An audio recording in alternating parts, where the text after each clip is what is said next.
The lawyer leaned across the table and whispered 5 words, 5 words, and the man who had spent 3 years methodically dismantling my life, who had rehearsed this moment in front of mirrors, who had hired the most expensive divorce attorney in the state and showed up that morning in a suit that cost more than my first car, he went completely white, not pale, white.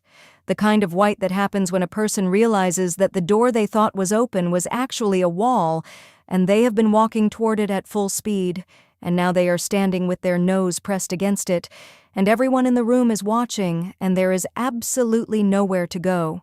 His attorney put a hand on his arm. He shook it off. I watched him try to form a sentence and fail.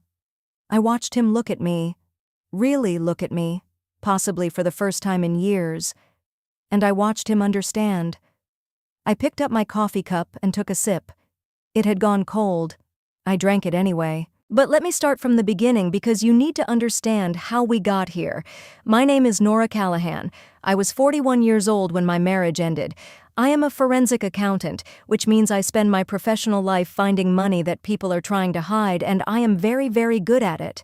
I grew up in a small house in western Pennsylvania with a grandmother who kept her savings in 3 different accounts at 3 different banks, who never signed a document without reading it twice, and who once told me when I was maybe 9 years old and complaining that math was boring, "Nora, numbers don't lie. People lie. But numbers will always tell you the truth if you ask them the right questions." Her name was Eleanor.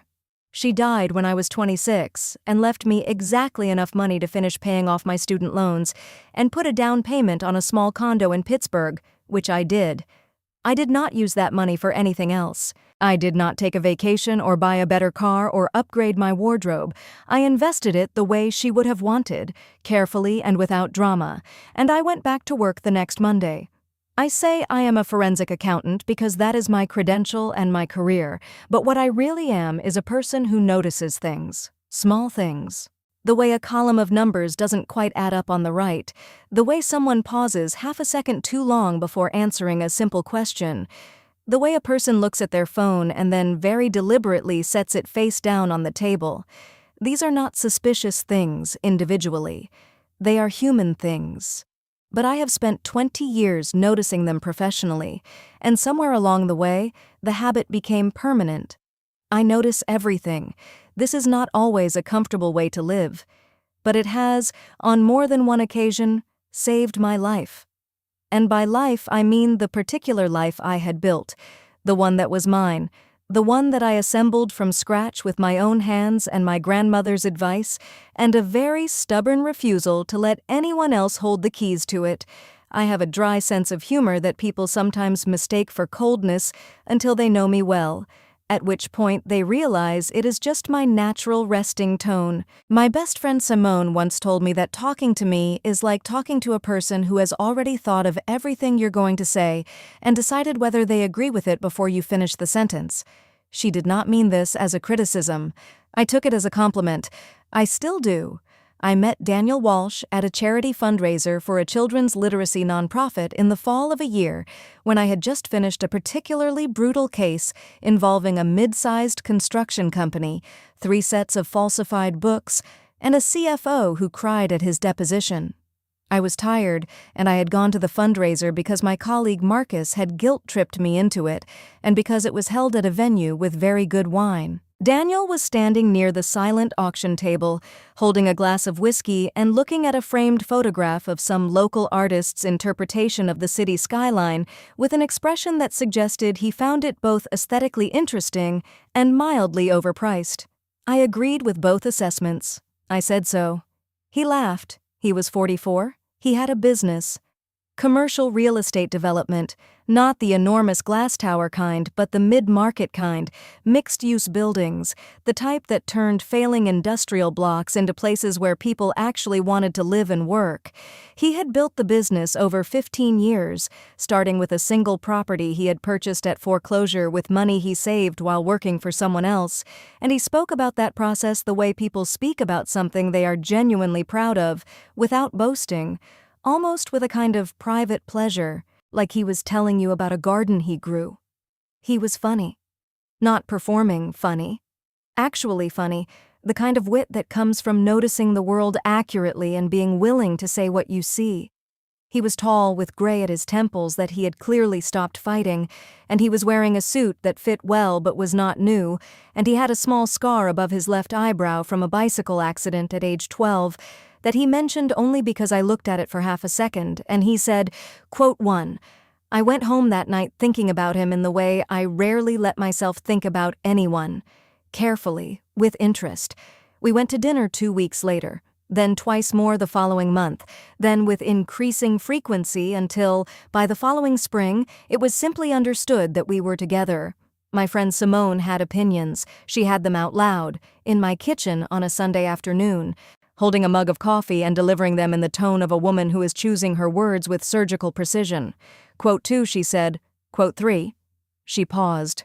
Quote 4. I told her I didn't know what she meant. He got upset last month, she said, when the restaurant overcharged him. You told me, $40 on the bill, and you said he was fine about it, you said he handled it well, but Nora, you also said he brought it up 3 more times that evening. That's not fine. That's just quiet. I told her that everyone gets annoyed about being overcharged. I'm not talking about being annoyed, Simone said. I'm talking about what he does with the annoyed. Where it goes. Whether it goes away or whether it just goes somewhere you can't see it. She watched me for a moment and then she said, I like him. I just want you to know what you're working with. I told her I appreciated it. I did not change anything. I have thought about that conversation many, many times since. I have thought about the fact that she was right, that she named the exact thing, and that I smiled at her and changed the subject because what she was saying was inconvenient, and I did not want to examine it. I am not a person who ignores inconvenient information professionally. Personally, I had apparently made a different arrangement. The part of me that registered Simone's words and filed them away correctly, the part that said yes, that is an accurate observation, and the part of me that was in love with Daniel Walsh and enjoying the experience, those 2 parts agreed very sensibly not to talk to each other. This is, I think, one of the oldest human stories. It did not make me feel better about it later. But it is true. We got married in October, 2.5 years after that fundraiser. Small wedding, 40 people. His mother was there, a small, elegant woman named Patricia, who had opinions about floral arrangements and the venue and the timing of the ceremony that she delivered as suggestions and meant as instructions. She had a gift for the phrasing that sounds like it is asking while actually instructing, and I had recognized it early and found it more amusing than troubling, which was perhaps my first real failure of attention. My side of the guest list included Simone, Marcus, my cousin Rachel, my colleague Dennis, and a handful of people I actually liked.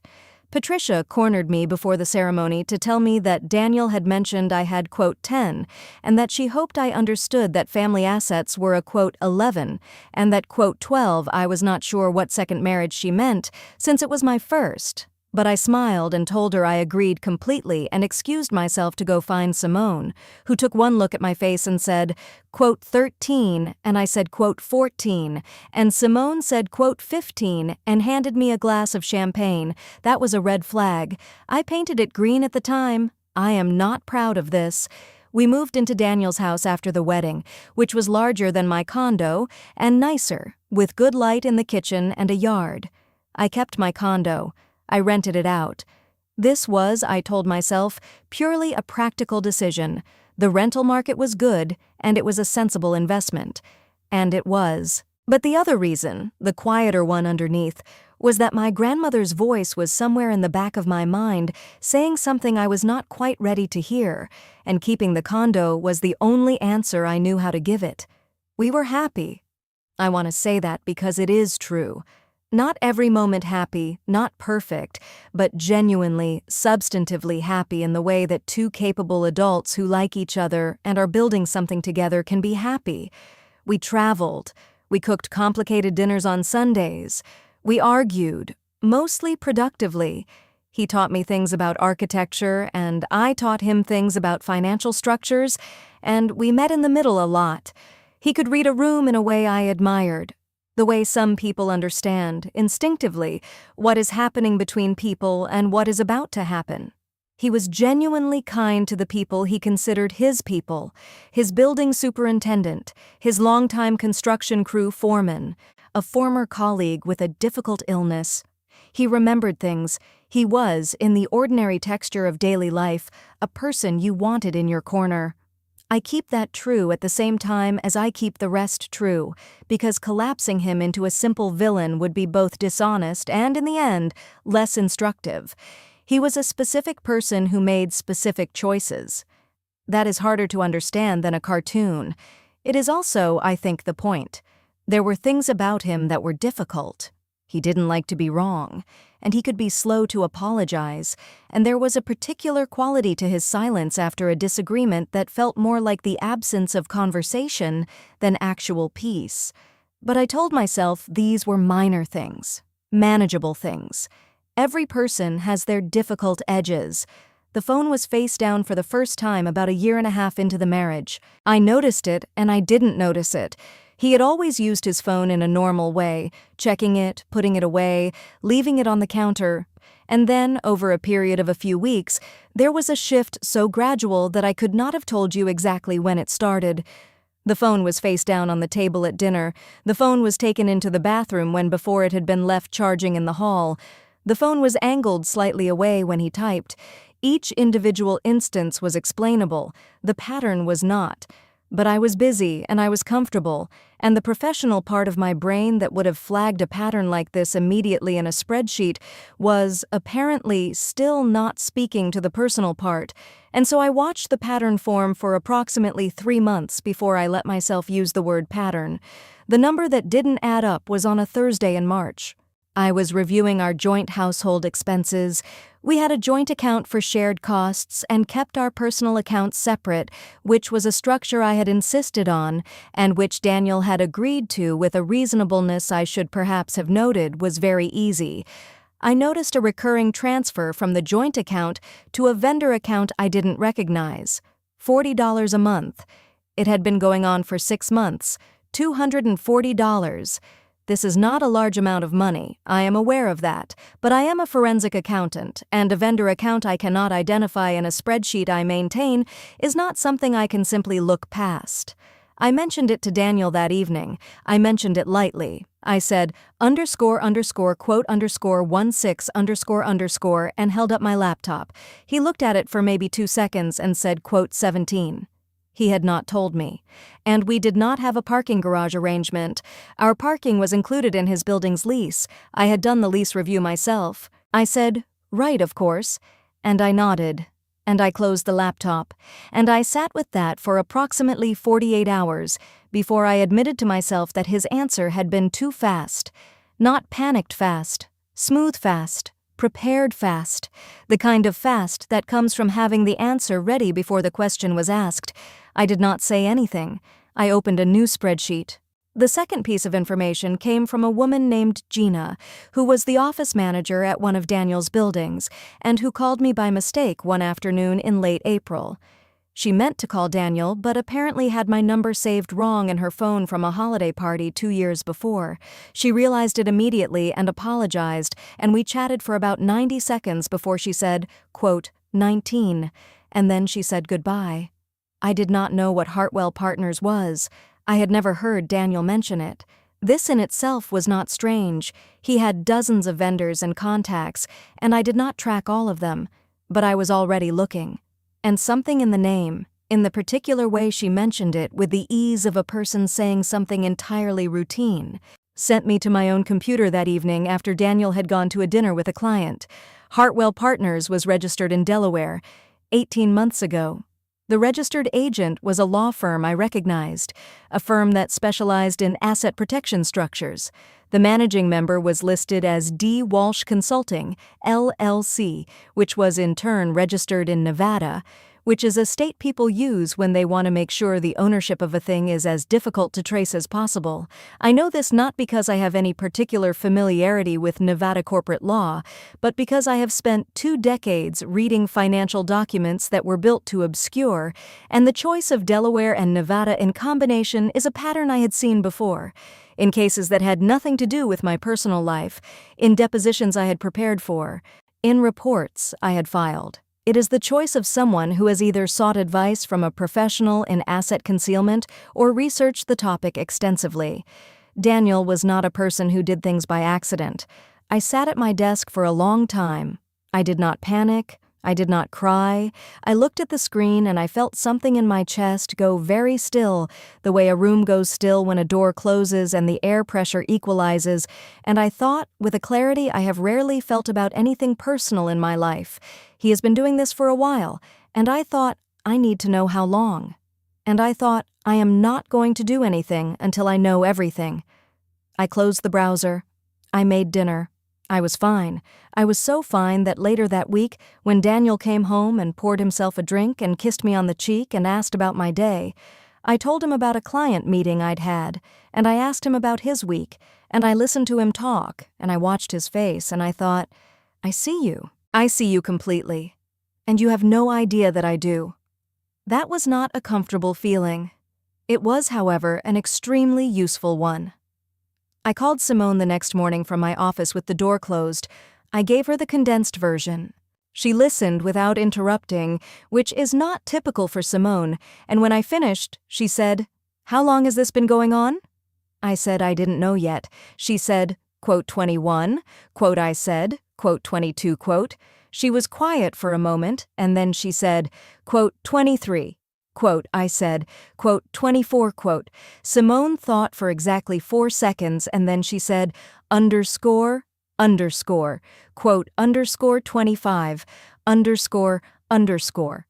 Dennis Cho was my colleague of 12 years, a forensic accountant of the old-school variety who had testified in 17 federal trials and who responded to the words, quote, underscore 26, underscore, the way some people respond to a very good cup of coffee, with complete, focused pleasure. He was also the most discreet person I had ever met. When I called him and explained in general terms that I had a personal matter that needed professional attention and that it needed to stay between us, he said, quote, 27. And when I said I didn't know, he said, okay, and we agreed on terms, and that was that. I want to tell you about Dennis specifically because this story would not have ended the way it did without him, and he deserves to be a real person in it. Dennis Cho was 53, Korean-American, had grown up in Ohio, and had the particular quality of stillness that comes from having sat through a lot of depositions. He communicated in complete, careful sentences. He kept meticulous records. He had never in 12 years told me anything was impossible. He had only ever told me something was going to take time, or that we needed more information, or that we should look at it from a different angle. When he called me 3 weeks after I first briefed him and said, I need you to look at something, I drove to his office and sat across from his desk and looked at what he had found, and even I, who had already started to understand the shape of what Daniel had done, was quiet for a full minute. Dennis had a framed print above his desk, the only decoration in an otherwise austere office, that said simply, "In God we trust. All others must provide documentation." He had bought it at a conference 12 years ago as a joke and then realized gradually that it was a philosophy. He made excellent coffee. He had a daughter in college in Chicago who he talked about very occasionally and with evident pride. He had been in a long-term relationship with a man named Stephen, who was a high school history teacher and who Dennis described, when pressed, as the most patient person I have ever met and the only explanation I have for my own continued functioning. I liked Dennis enormously. I trusted him with my professional life on a regular basis. Trusting him with my personal life was actually easier because he did not treat the personal as distinct from the professional. Everything, to Dennis, was a set of facts. Facts were investigable. Conclusions followed from evidence. He never made me feel pathetic for having been deceived. He just found the deception. Hartwell Partners was the holding entity, but Hartwell Partners was not the beginning. Daniel had been restructuring his business assets for 27 months. He had been moving equity, real equity, significant equity, the kind that accumulates when you spend 15 years building a solid real estate portfolio, into a series of entities that looked, from the outside, like operational expenses, vendor contracts, and passive investment vehicles. He had engaged a law firm specializing in asset protection. He had, at some point in the past 2.5 years, either consulted with or retained a divorce attorney because the structure was not just designed to hide assets, it was designed to hide assets specifically in a divorce proceeding. Dennis had seen this kind of architecture before. He called it soft fraud. Not criminal in the most technical sense, because the entities were real and registered and technically operational. But in the context of a divorce proceeding, in the context of a spouse who would be relying on disclosed financials to negotiate a settlement, it was designed to deceive, specifically, intentionally. The earliest entity predated our marriage by 6 months. I stared at that line for a while. Then I said, "I need the full picture." Dennis said, "There's more." There was more. The more was a woman named Courtney Briggs, who was 32, who worked in commercial leasing, and who had been receiving payments from one of Daniel's subsidiary entities, consulting fees on paper, for 14 months. Dennis had found her not by looking for her specifically, but because her name appeared on a contract attached to a lease agreement that was attached to one of the entities in the Hartwell structure. And when he pulled the contract, the scope of the consulting services described was vague in the way that financial documents are only vague when someone is trying to make them vague. He was careful to tell me that he could not determine the nature of their relationship from the documents alone. He did not need to. Consulting fees, paid from a shell structure to a specific individual for 14 months, with invoices that described services in language so generic it could have meant anything. I have spent my career finding exactly this kind of thing in corporate fraud cases. I knew what I was looking at. I drove home. I sat in my car in the driveway for 23 minutes. I know it was 23 minutes because I looked at the clock when I parked and I looked at it again when I got out. I do not remember most of what I thought about during those 23 minutes. I remember thinking about my grandmother. I remember thinking about Simone's voice in my kitchen 2 years ago saying, "What does he do with the annoyed? Where does it go?" I remember thinking about the way Daniel had looked at me, genuinely at the fundraiser with real attention, and I thought, that was real.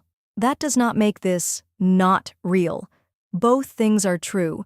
And then I thought, fine, both things can be true. And neither of them changes what I have to do. I went inside and I made tea and I fed the cat. His cat, technically, a gray tabby named Milo, who had decided he belonged to me within 2 weeks of my moving in.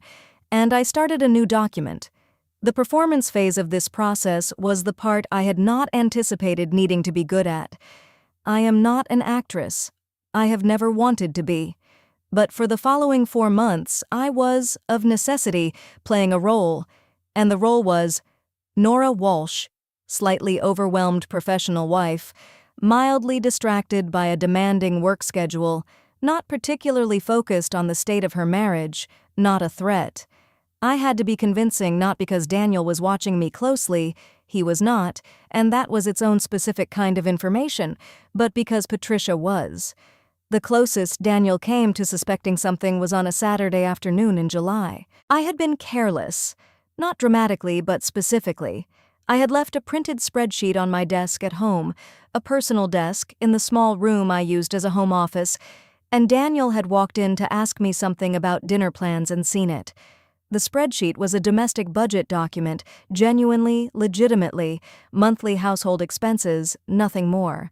But I had been annotating it in the margins with a kind of shorthand I use professionally, small abbreviations and cross-reference notations, and something about seeing me annotate a personal document in the same language I use for casework made him pause. I saw it. The pause. Half a second.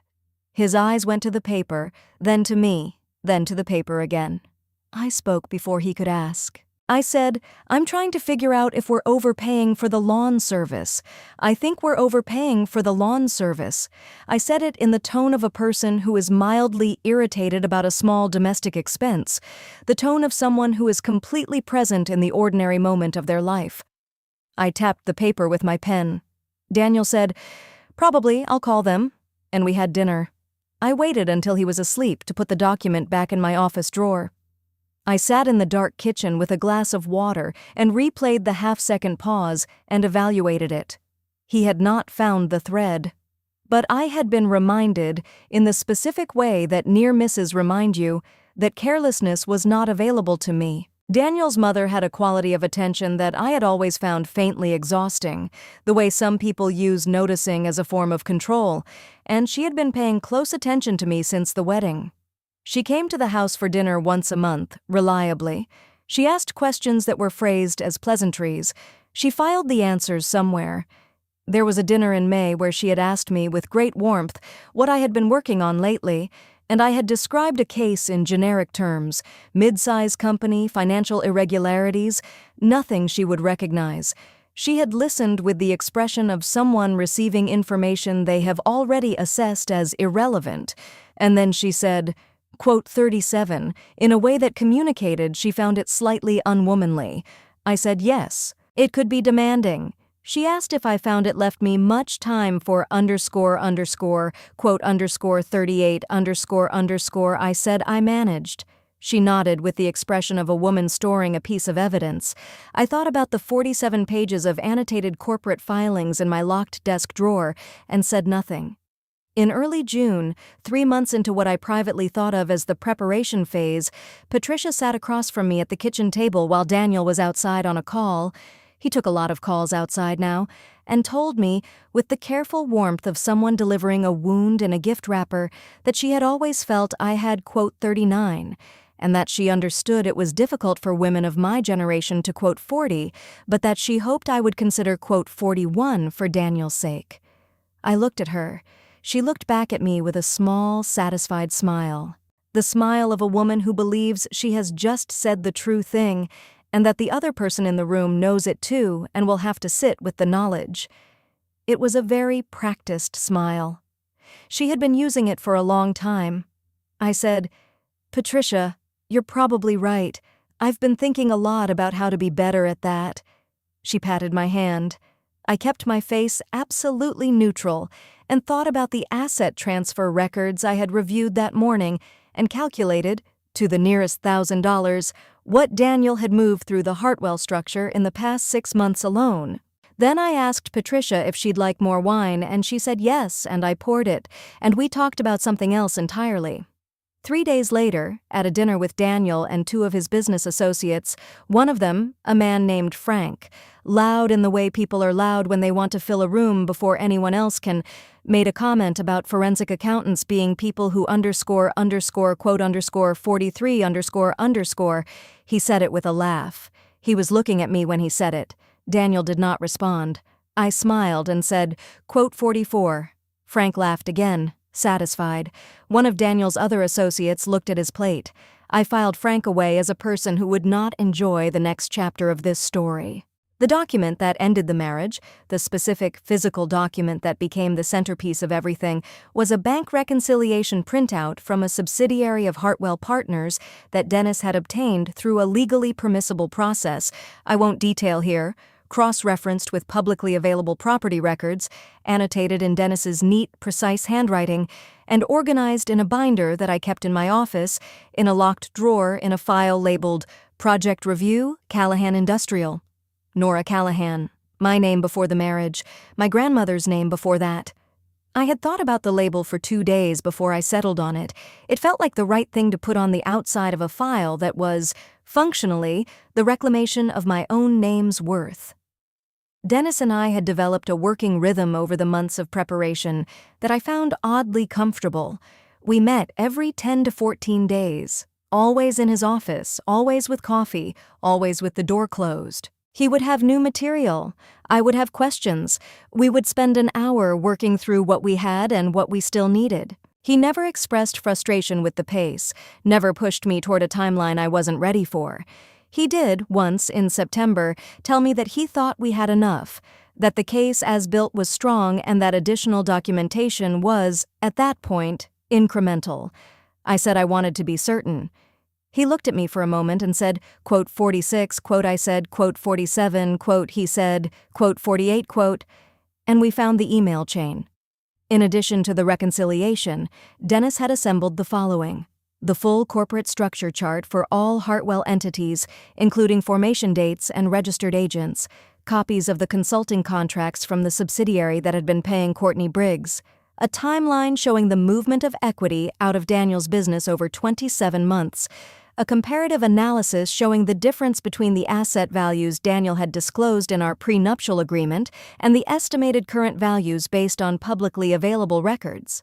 And a sworn affidavit from a business valuation expert, a woman named Dr. Carol Swan, who had testified in 40-plus divorce proceedings, that the disclosed values were, in her expert opinion, materially understated. Dr. Swan was meticulous and extremely pleasant about it. She had been doing this work for 22 years, and she told me when we spoke by phone to review her findings, never encountered a structure quite as deliberately constructed as this one. She said it the way a craftsperson acknowledges the work of another craftsperson, without admiration, but with recognition. She said, "Whoever built this was careful.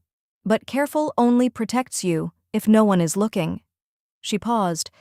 "Someone was looking." I said, "Yes." She said, "Good. I also had, because I am thorough, an email chain. It was between Daniel and his attorney, printed on paper I had obtained through a process that was, at the time, legally complicated, but has since been clarified in a way that doesn't matter for this story. The email chain discussed the Hartwell structure explicitly. It used the word "*53 6 times.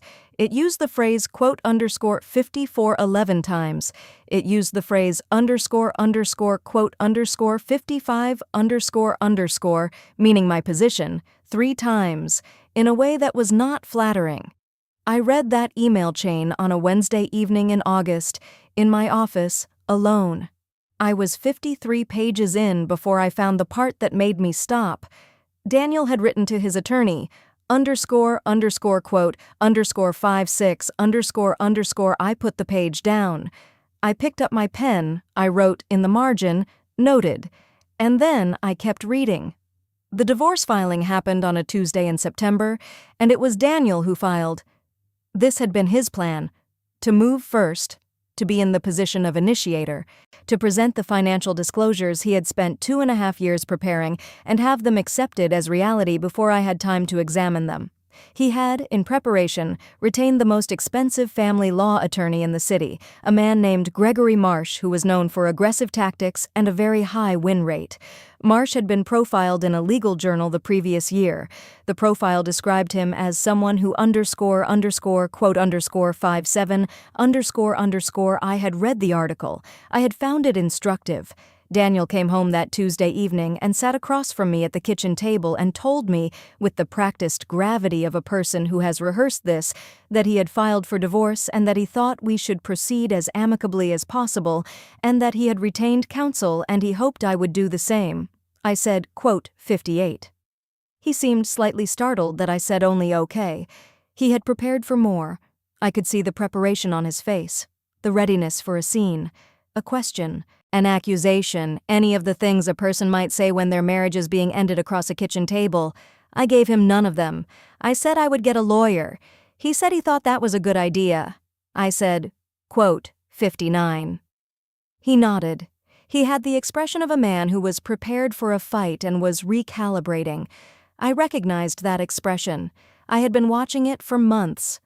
"60, I said. He said, "61, I agreed, and I went to bed and I slept fine. I had retained my own counsel 6 weeks earlier. Her name was Julia Reyes, and she was not the most expensive family law attorney in the city, but she was, according to 3 independent sources and her own record, the most prepared. She was 48, had grown up in Texas, and had a way of handling documents in court that I can only describe as architectural. She built things piece by piece in front of a room so that by the time she placed the final element, the structure was already standing and everyone could see it. She and Dennis had spent 4 weeks reviewing the full binder. She had her own questions, her own additions, her own strategy. When we met in her office for our final preparation session, she said, "62, and I said, "63, she said, "64. Before we get to what happens next, and trust me, you are not ready. If this story has you on the edge of your seat, Hit that subscribe button right now and tell me in the comments where you're watching from and what time it is. I read every single comment. Okay, back to the part where everything finally falls apart for everyone who deserved it. The mediation session was scheduled for a Thursday morning in October, 3 weeks after the filing. Gregory Marsh had selected the venue, a conference room at a downtown law firm that was professionally neutral in the way that only very expensive law firms manage to be, all neutral upholstery and framed abstracts and good coffee. The purpose of the session, in theory, was to discuss the financial disclosures and move toward a settlement. Daniel arrived 20 minutes early with Gregory Marsh and a paralegal and a banker's box of documents. His financial disclosures showed a net marital estate of approximately $2.3 million, of which I was entitled to roughly half under state law, $1.15 million. This was a number that had been arrived at, I knew, after 27 months of carefully moving the real numbers somewhere else. I arrived with Julia Reyes and Dennis Cho. Daniel looked at Dennis for a moment when we walked in. I saw him file the presence of a forensic accountant and move past it. He was not concerned. He had built this structure to withstand a forensic accountant. He believed he had. Marsh opened by laying out the disclosures. It was a practiced presentation, smooth and organized, and he spoke about the estate values with the confidence of a man whose client had prepared very thoroughly. He had a particular way of stacking documents on the table as he presented each section, a physical staging that communicated organization and authority. The disclosed marital estate was $2.3 million. He walked through each component. He was thorough. He had done this many times. I listened. Julia made notes. Dennis sat very still and wrote nothing, which was, I knew, his way of communicating that nothing in the presentation surprised him. When Marsh finished, Julia said, quote, 65 in a tone that was warm and entirely without warmth, the way a surgeon thanks a nurse before making an incision. She opened her own binder. She placed it on the table and turned it so that it faced Marsh and Daniel. She said, quote, 66. Daniel's expression did not change. It was, I realized, the expression he used professionally, composed, watchful, designed to give nothing away. I had seen it in business contexts. I had not often seen it directed at me. Julia said, specifically, I'd like to understand the relationship between Hartwell Partners and D. Walsh Consulting, the managing member entity. She slid a document across the table. It was the corporate structure chart. Clean, clear, Dennis's architecture made visible. Every entity, every connection, every formation date laid out with the clarity of something that had nowhere left to hide. Marsh said, quote 68, Julia said, quote 69. She slid another document. Quote 70. She paused. Quote 71. Daniel looked at Marsh. Marsh said, quote 72. Quote, I watched Daniel's jaw. He had a habit, when he was managing a situation, of keeping it very still. He was keeping it very still. Julia said, interesting. She slid the third document. This is the full equity analysis prepared by Dr. Carol Swan, certified business valuator, regarding the properties currently held through the Hartwell structure. Her assessment places the current equity value at approximately $7.2 million. She let that sit for exactly 4 seconds. The disclosed value for those same assets in your affidavit is approximately $1.9 million. There was a silence. Gregory Marsh looked at the document. His expression went through several things quickly, and what it settled on was the controlled neutrality of a professional recalculating. I watched Daniel's face. I watched the moment when he understood that she had all of it. Not some, not an approximation, all. Marsh began to say something about valuation methodology. Julia cut across him gently. She said, quote 76, quote. She slid the consulting contract. Quote 77, quote, she read from the document. Quote 78, quote, she paused. Quote 79, quote, she looked up. Quote 80. Daniel said, quote 81. His voice was flat. The flatness of a person who has reached the point where all the prepared answers are used up and what remains is just the space where the answers used to be. Julia said, quote, 82. She slid the fourth document, quote, 83. She let the document speak for itself. She did not read from it. She just placed it in front of him and let the room be quiet. I watched him look at it. I knew what was on page 11. I knew what was on page 34. I had read those pages many times. I had thought about them carefully. And then I had put them in a binder and locked the binder in a drawer and gotten on with my days. Now they were on a conference table in a downtown law firm, and Daniel was looking at them and understanding, at last, what he was actually looking at. He looked at me. I kept my face entirely still and took a sip of my coffee. It was still warm. I had timed this correctly. Marsh put a hand on Daniel's arm and said, in a low voice, something I couldn't hear. Daniel shook it off. This was familiar. He had done the same thing at the charity fundraiser when a junior colleague tried to redirect him from a topic he wanted to pursue. Small things.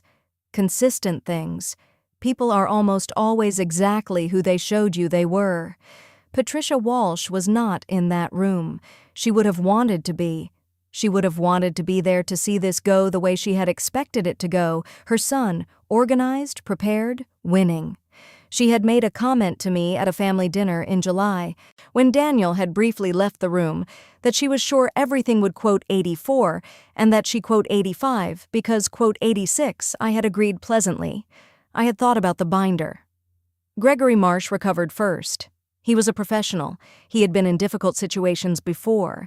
He said that they would need to request a continuance to review the materials, that this was significant new information, that there were procedural questions about the sourcing of certain documents.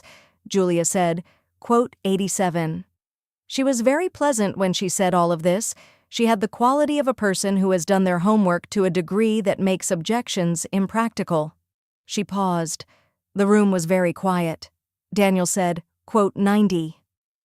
His voice had changed, not broken. He was not a man who broke easily, and I knew that. But it had changed the way a material changes under stress, still holding its shape, but different at the molecular level. Julia said, yeah. She was very precise. Marsh asked for the continuance. It was granted. We scheduled a follow-up in 3 weeks. In those 3 weeks, Gregory Marsh quietly withdrew from the case. I heard this from Julia. He cited a scheduling conflict. This was the polite version. Daniel retained new counsel. The new counsel, a woman named Sandra Lim, who was significantly less theatrical and significantly more pragmatic than Marsh, requested a settlement conference rather than continued mediation. Julia agreed. We were in Lim's office 2 weeks later, and the negotiation lasted 6 hours, and at the end of it, the settlement reflected the full marital estate. $7.2 million in real property equity, plus the disclosed liquid assets, plus an additional $340,000 in a forensic accounting fee award that Julia had pushed for, and Lim, to her credit, recognized was fair. Daniel's share was calculated after the appropriate deductions. Mine was not half of $2.3 million. It was significantly more than that. I won't give the precise number here, not because it's private, but because the number isn't the point. The point is that it was correct. The point is that it reflected reality. I walked out of Sandra Lim's office on a Thursday afternoon in November into a gray, cold day that smelled like rain, and Julia shook my hand and Dennis clapped me on the shoulder, and I stood on the sidewalk for a moment and looked at the street and felt something I had been carrying for a year and a half very quietly put itself down. Not dramatically. Not with music. The way a coat comes off when you get inside somewhere warm. You don't notice the weight until it isn't there anymore. Julia said, quote, 93, which coming from Julia was equivalent to a standing ovation. Dennis said, quote, 94, and I said, quote, 95, quote. And I stood there for 1 minute, alone on the sidewalk, and the rain started, very lightly, and I did not move. And then I said, out loud, to no one, quote, 96, and I went to get coffee. I called Simone. She picked up on the first ring. I said, quote, 97. She said, quote, 98 in a voice that meant 12 things at once. I said, quote, 99. She said, she said, we had dinner at a small Italian place near my office where they make pasta by hand, and the lighting is warm and the tables are close enough together that you can hear other people's conversations, which I usually dislike, but that night found comforting. I had the cacio e pepe, I had a glass of wine. I told Simone everything, the full version, without the version I had maintained for the previous year and a half where I kept certain things vague to keep certain other people safe. She listened to all of it. She did not once say, "I told you so," because she is better than that. At the end, she said, "Your grandmother would have thought this was very funny." I said, "She would have said, 'I told you so' about the spreadsheets first." Simone said, "Yes, and then she would have thought it was very funny." I said, "Yes," and I drank my wine. The aftermath arrived in installments. Daniel's business, once the full asset structure became part of the settlement record, was subject to disclosure requirements that had the effect of making the Hartwell architecture visible to people who had not previously known about it. Two of his investors, upon reviewing the structure, requested audits of their own positions. One of them, a development partnership that had a significant stake in 3 of Daniel's properties, exercised an exit clause. The lawsuit that followed was between Daniel and his own former partners and had nothing to do with me. I heard about it from Dennis, who heard about it professionally, because the forensic accounting world is smaller than it looks. Dennis said, with some satisfaction, that the discovery process was not going well for Daniel's side. I said I was sorry to hear it. Dennis looked at me. I said, quote, 108. He said, quote, 109. We ordered coffee. Frank, the loud one from Daniel's dinner party, the one who had made the comment about forensic accountants, I heard from a mutual acquaintance that he had been advising Daniel on the Hartwell structure for about a year and had provided some of the documentation that was now being reviewed in the investor lawsuit. I felt no particular way about this. Some people plant their own complications. Patricia Walsh sent me a card. This surprised me. It arrived about 6 weeks after the settlement, a standard cream-colored card with a generic floral print. Inside, in her handwriting, it said, "I hope you find happiness, Nora. I mean that sincerely." I looked at it for a while. I believed she meant it. I believed she also meant, "I underestimated you." I wrote back a 3-sentence note that said I appreciated it and wished her well and that Milo was doing fine. Milo was doing fine. He had adapted to my new apartment with the equanimity of a cat who had always suspected this was the better arrangement. Courtney Briggs I heard about only once more. A colleague mentioned her name in passing in connection with a different matter, unrelated, professional. I said, "I know that name from somewhere." The colleague moved on. So did I. The friend who had let certain things get back to Daniel during the preparation phase, not Simone and not Dennis, but a woman named Catherine who had been a friend for years and who I had, in a moment of insufficient caution, mentioned to in passing that I had concerns about the financial disclosures. That connection was discovered later after the settlement, in a way I won't go into. I learned about it. I thought about it for a while. Then I texted Catherine and said, __quote _113 ______. She called me 4 times in the following 2 days. I did not pick up. I have not spoken to her since. Some doors close quietly.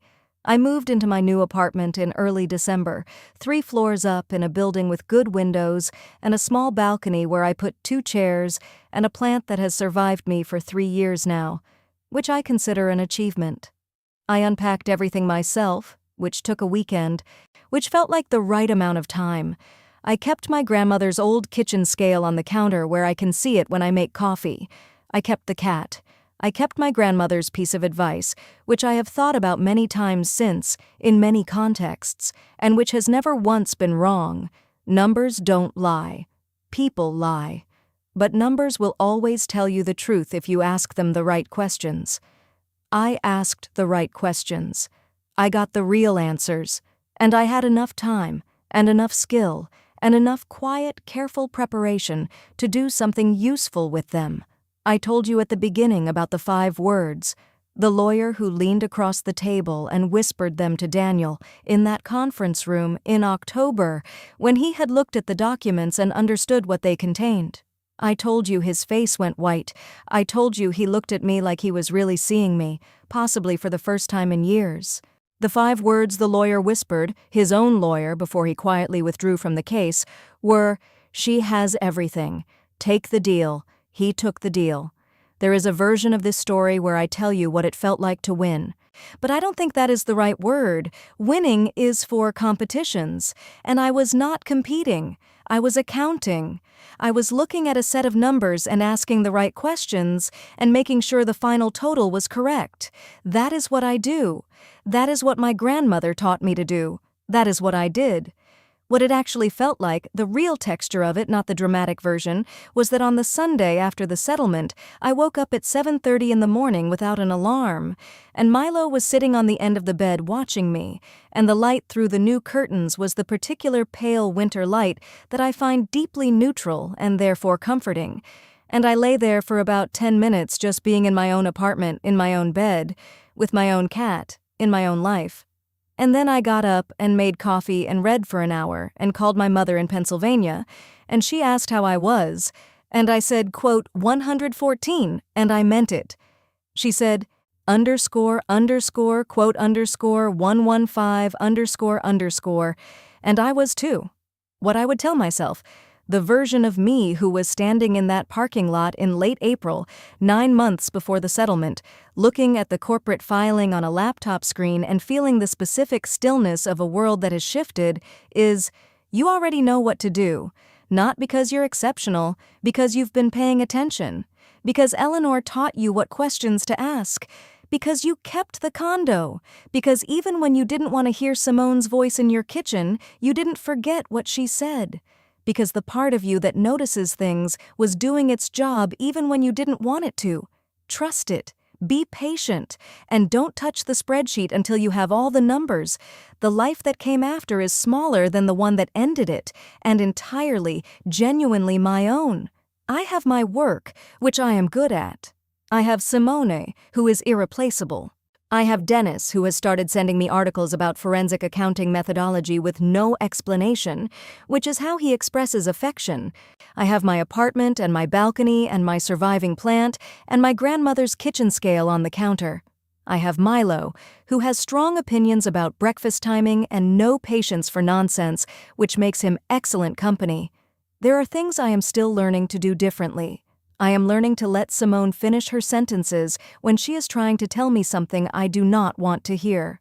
I am learning not to mistake thoroughness for certainty, because thoroughness is something you can achieve, and certainty is a story you tell yourself, and those are not the same thing. I am learning that paying attention is a skill and also a habit, and sometimes a way of keeping people at a distance, and that the people worth having close are the ones who make paying attention feel easy rather than necessary. My condo, the one I kept, the one I could not quite explain but would not let go of, turned out to appreciate by 31% during the years I rented it. My grandmother would have been unsurprised. I was quietly pleased. I sold it in January and used part of the proceeds to fund a financial literacy program at a community center 3 blocks from where I grew up. The rest I invested in the way she taught me, carefully, without drama, with a long horizon and no interest in shortcuts. It is not a glamorous approach. It has been, without exception, the right one. I am 42 years old. The next chapter has not yet been written. I am finding, more and more, that this is not a frightening thing. It is actually, if you let yourself look at it correctly, a very interesting one. Thank you so much for watching. If you loved this story, more of my most gripping stories are already on your screen right now. Click one. I promise you won't stop watching. And if you haven't subscribed yet, do it now. New stories every week. See you in the next one.